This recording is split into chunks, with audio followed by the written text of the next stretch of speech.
Magandang araw sa inyong lahat at welcome sa aking channel.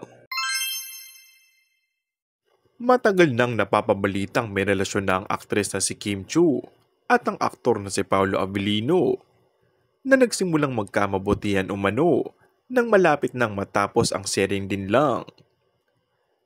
Pero mas pinili lang ilihim muna ito sa publiko ang kanilang pagmamahalan para makaiiwas sila sa mga intriga.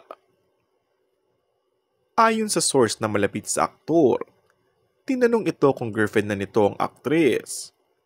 Ngunit ayon dito, ay halos mag-iisang taon na din daw ang kanilang pagkamamabutihan. Naintindihan naman daw ng mga netizens ang kanilang dahilan kaya iniwasan nila ang tanong tungkol dito. Dahil magkasama sa programa ang dalawa, ay madalas silang magkita.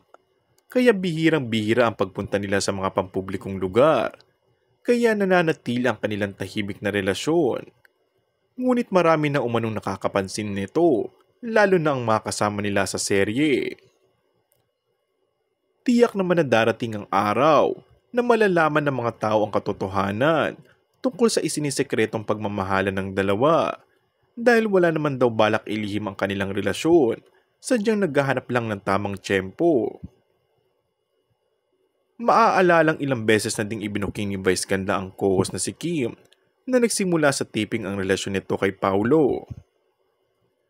May mga ebidensya na din ng ilan sa tuwing naghihintay ang dalawa pagkatapos ng kanilang taping. And that's all for our today's video.